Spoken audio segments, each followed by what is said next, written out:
Bonjour à tous et bienvenue dans votre Flash Sport du jour. On revient sur les dernières news avec du football international et les dernières sensations de Roland-Garros. C'est parti! On est en pleine préparation de la Coupe du Monde 2026 qui démarre dans quelques jours. Les dernières listes de 26 joueurs ont été déposées à la FIFA. On attend l'annonce officielle des groupes. Beaucoup de nations testent leurs systèmes et leurs joueurs avant le grand rendez-vous du 11 juin.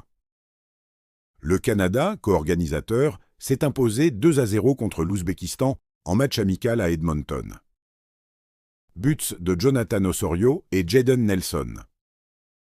Les Canadiens montrent de belles choses sous Jesse Marsch avant leur entrée en lice le 12 juin contre la Bosnie. La Seleção a offert un véritable festival offensif. Avec des buts de Vinicius Junior, Casimiro et Lucas Paqueta, le Brésil a littéralement surclassé le Panama 6-2. Une excellente répétition générale avant le mondial pour le Brésil. La Croatie et la Belgique se sont affrontés dans un choc de milieu de terrain. À 40 ans, Luka Modric a tenu tête à Kevin De Bruyne, 34 ans, mais c'est Youri Tielemans qui a fait la différence pour la Belgique. Romelu Lukaku a aussi marqué. Les Lions de l'Atlas ont été impressionnants. Victoire large avec des buts de El Kaabi, Rahimi et 2 réalisations de Ismaël Saibari.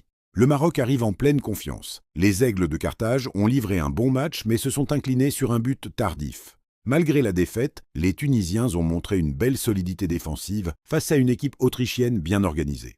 L'Australie de son côté a continué sa préparation en Californie sur son camp de base pour le mondial. Bref, tout le monde est en mode World Cup loading.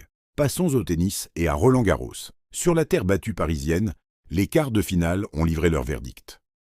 Chez les hommes, Alexander Zverev, numéro 2, s'est qualifié pour les demi en battant l'Espagnol Rafael Jodar, 27e, 7-6, 6-1, 6-3.